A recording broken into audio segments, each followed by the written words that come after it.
Here is a full guide for the residential contract of sale. This is going to be the contract that we use most often as realtors here, where we're looking for residential real estate for developed lots. There's a separate contract for land deals, and you would use an entirely different document for commercial deals as well. Please also note that this document was updated significantly in October of 2022, so please make sure you are using the correct version. Just to confirm, make sure on the bottom of the page it says copyright 2022 Maryland Realtors. Now onto the document. You always want to put a date where the offer is actually submitted. You need to explain to your clients that time is of the essence, which is to say that deadlines are very important. If you miss a deadline for financing application, for inspection, for settlement, these are things that can have very serious ramifications and could result in a default. If there are more than one seller and buyer, please make sure they're both listed in the appropriate spot. And please make sure you fill out the full property information, including the address, city, state, and zip code. Paragraph 6 is important. You'll need to identify whether or not the property is conveyed in fee simple or if it is conveyed subject to an annual ground rent. Fee simple is basically the highest level of ownership that you can have, where you own the land and the earth and the property built thereon. If it is subject to a ground rent, however, that's something that the seller ought to know about, where basically they own the property for all intents and purposes, but they do need to pay an annual ground rent to some other person or entity. It's a bit of a unique proposition. It is somewhat common in Baltimore City and the surrounding counties and not very many other places in the country. So that's something that you definitely need to understand, be comfortable explaining to your clients, and make sure that it's properly disclosed if you have a seller. Here you'll put in the purchase price, you'll type it out here, and then enter it numerically afterwards. Paragraph 8 is about the earnest money deposit. The general rule, though there's significant leeway, parties are encouraged to put down at least 1%. So in this instance, it was a $300,000 house, and they're putting down $3,000. Here you would put either personal check or wire or any other payment means. And then Section A is important. You need to check whether or not the buyer has already delivered or will deliver within some certain number of days. So if it has not already been delivered, make sure that you check the second bubble and put in a deadline. By law, it could not be greater than 7 days. Sometimes an additional deposit is appropriate. You would fill that out here, but oftentimes that is left blank. In Section C, you need to identify where the earnest money will be held. If it is held by Keller Williams Legacy or another brokerage, that is probably preferable because it's protected by the Maryland Brokers Act. And if it's held by our brokerage, we have a little bit more control over how that money is handled. However, buyers certainly have the right to have the money held by their title company of choice, in which case you would need to make sure that you attach to this contract an escrow agreement, which sets forth how the title company is going to handle those funds. Finally, you're pretty much always going to check a non-interest-bearing account. I have not ever seen anybody put it into an interest-bearing account, but if there ever arises a situation where that is requested of you, please make sure you check with your coaches and your broker. The deposit paragraph describes how the earnest money can ultimately be handled and dispersed. Basically, if everything goes to close, the money is just credited back to the buyer at settlement.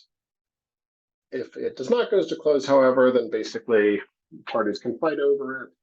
Hopefully they will execute a release of deposit agreement. However, if parties are unable to do that, then they may need to go to mediation to fight over it. Finally, on page 1, make sure you put down a settlement date. This is extremely important. If you think that this date is not going to be met, make sure that you get an extension using the change of terms addendum to make sure that you're always within your deadlines. Paragraph 11 is a helpful tool, I think, for people putting together a contract.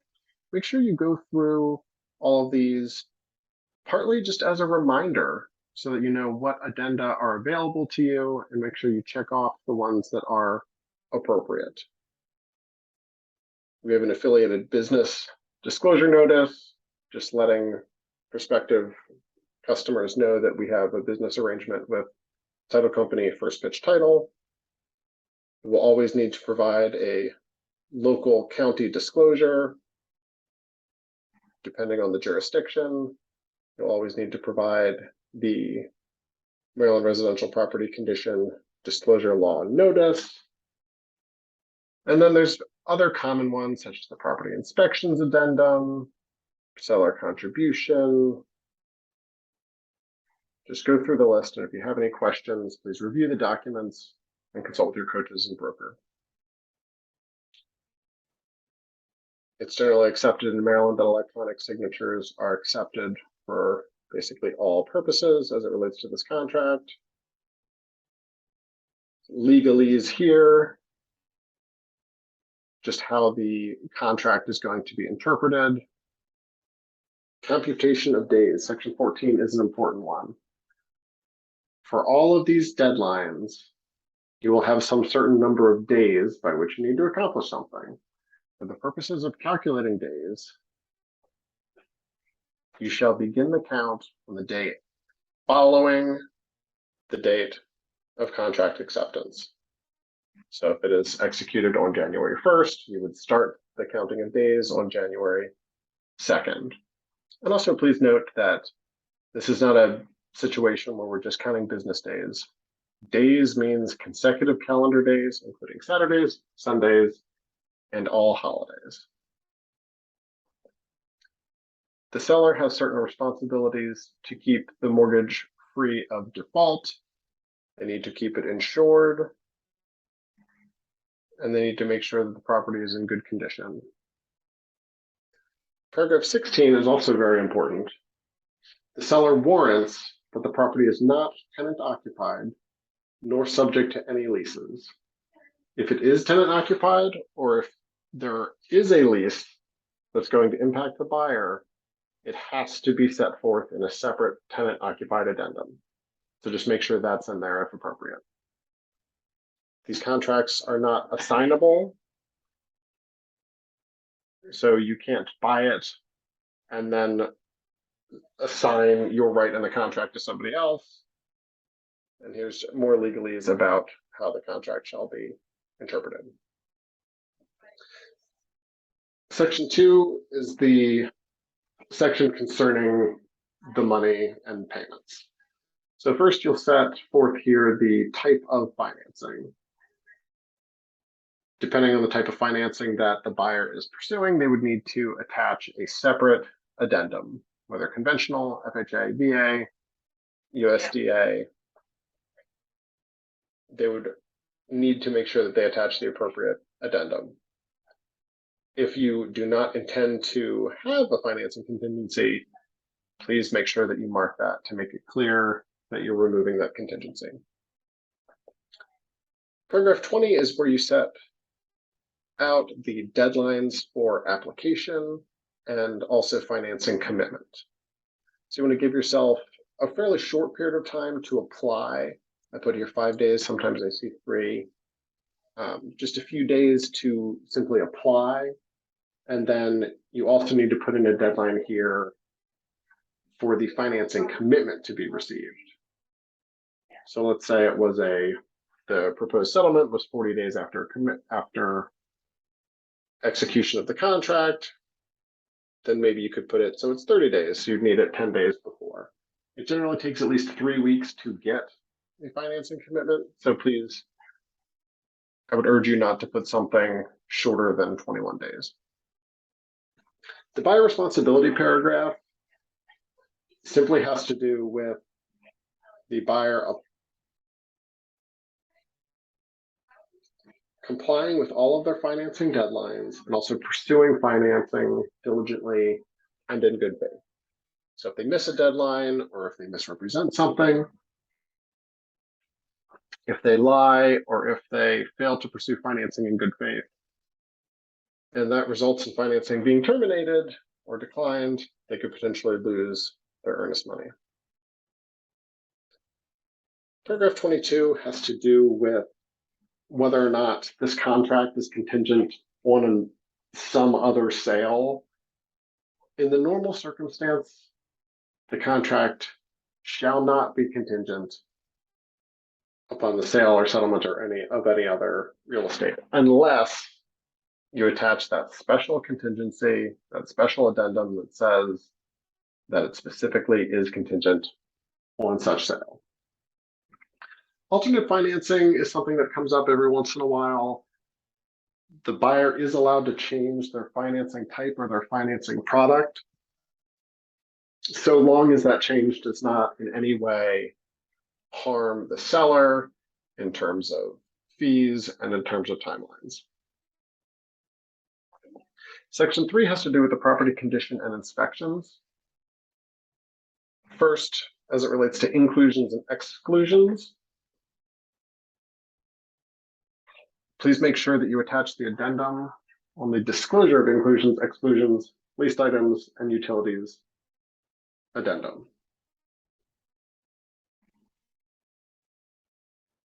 Here, we see that the contract generally is considered an as-is contract, except the seller still has to do certain things. The seller shall deliver possession of the property vacant, clear of trash and debris, broom clean, and in substantially the same condition as existed on date of contract acceptance. If you actually want to waive these things, if they want it to be truly as is, like if you have let's say there's tons of construction debris and garbage in the house, or if it's tenant occupied and they don't intend to deliver it vacant, you need to make sure that the proper addendum is attached to modify this. Finally, the inspection contingency is an important part of most transactions where the buyer can either have the property subject to the inspection contingency, where they would need to attach the addendum, or they can simply decline inspections entirely and they would need to initial hear. Here it says that if the appropriate addenda is not attached, parties have to assume that there is no HOA or condo regime. So if there is an HOA or a condo, you're absolutely required to attach the appropriate addenda. Deferred water and sewer is something that comes up in some newer properties, especially. Sometimes it's called a front foot fee. This is a situation where a developer steps in, creates a community, and needs to establish plumbing for wastewater and other plumbing water. In those instances, they may, by recording something in public records, offset that cost to future homeowners. So if there is a deferred water and sewer charge, that's a separate fee that owners pay over a period of years. If your property is subject to this sort of payment, you absolutely need to disclose it to potential buyers or there are significant consequences. Section 29, 30, 31, and 32 have to do with different agricultural conservation easements or notices. This is something that the seller is obliged to communicate and reveal to any potential buyer. As far as how we fill these out, if I'm representing a buyer, it's hard to tell if any of these assessments are going to apply. So if the buyer doesn't want to be potentially on the hook for these things, they can put that such fees will be the seller's responsibility if applicable.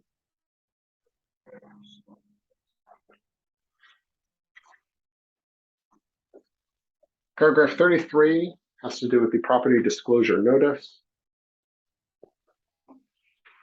whereby under most circumstances, the buyer has a right to receive a disclosure or disclaimer statement. Here's just a provision explaining the ramifications if ground rent is not paid.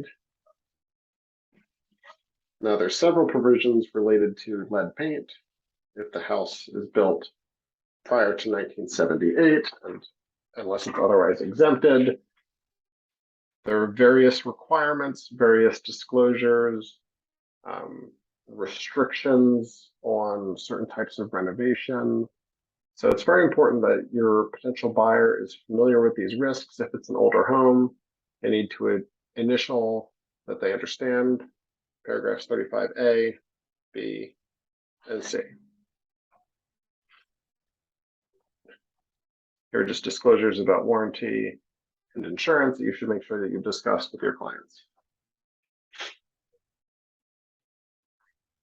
Flood disclosure is basically a buyer beware situation in the state of Maryland. It's always encouraged that people look up the flood maps available from FEMA.gov and contact your local insurance provider to see if flood insurance would be required and any information about the pricing. Guarantee fund is just a notice that if in the event of certain violations or wrongdoing, parties may tap into this fund by filing a claim. And then there are certain environmental and sexual offender and military installation notices. These notices are required for every contract in the state of Maryland.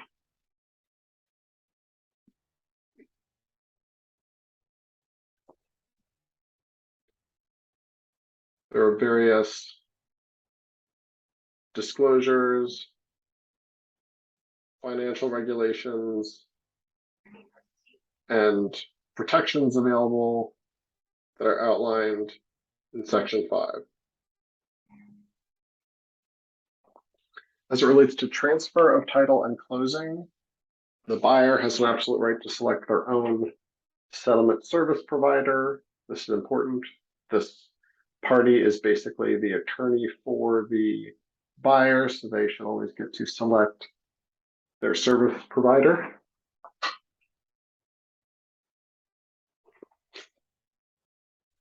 The deed and title paragraph has one important provision that does come up occasionally. If there is a defect in title, which is to say that the title insurance provider is not able to provide title insurance, which is required by the lender, basically the parties will need to make certain decisions and figure out how to move forward. If there is a delay caused by a title issue and the seller elects to cure that defect in title, the contract shall continue and remain in full force and effect, so it's automatically continued for a period not to exceed 14 days. So that's just familiarize yourself with this provision. This is an important paragraph. You only care about it if something goes wrong. But if there's any inkling of a title issue, make sure that you're familiar with your rights and obligations under paragraph 48.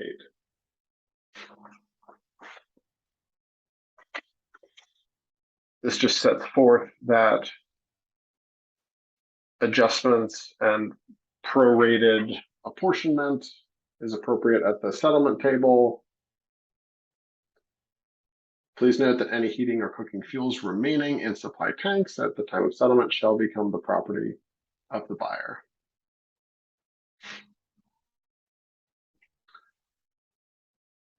Settlement costs, paragraph 51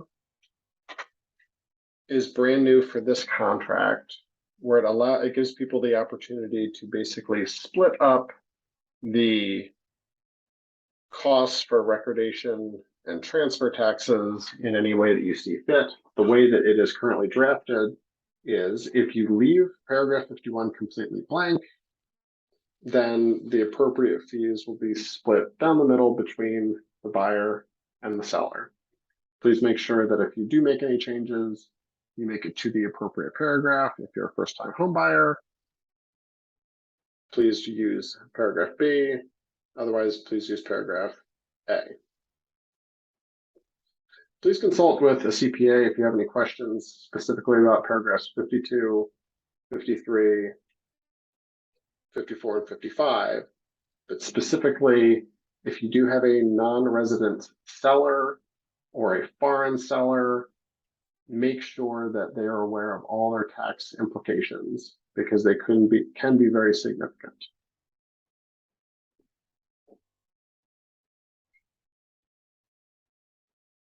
Paragraphs 56 and 57 set forth agreements about the broker's fee and limits the broker's liability. And here is where you can have a conversation about title insurance, where the buyer is actually encouraged to purchase their own title insurance in addition to whatever title insurance that the lender requires for the lender's protection. In the event that there is a default,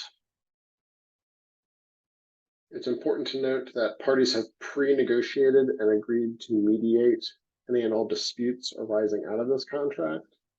So please make sure that you understand that timelines are important, that neither party is allowed to simply change their mind without appropriate documentation, and that if you do ultimately need to litigate or something becomes disputed by contract, you will have to go to mediation prior to any other sort of litigation. But it is important to understand that in the event that it does go to litigation, the losing party may be subject to reimbursing the other party for their attorney's fees. Finally, make sure that everything is signed by all buyers and all sellers. It's imperative that you put in here a date of contract acceptance. And the new contract is actually clarified that this means that we should insert the date on which final initials and all signatures of parties have been signed and affixed. So when that last initial goes on there, that's the date of contract acceptance. Slap it in there, return it to the other party. Oh, and make sure that if you do have a first-time home buyer, you check this box. This will be an alert for the title company and the lender to make sure that they receive the protections and the credits that they need. Finally, page 11 is frankly more for information and reference purposes.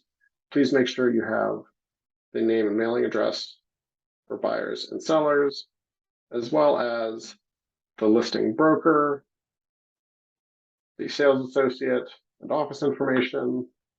And please provide the same information for buyer agent and the buyer broker. I hope that this has been helpful in learning how to fill out the contract of sale.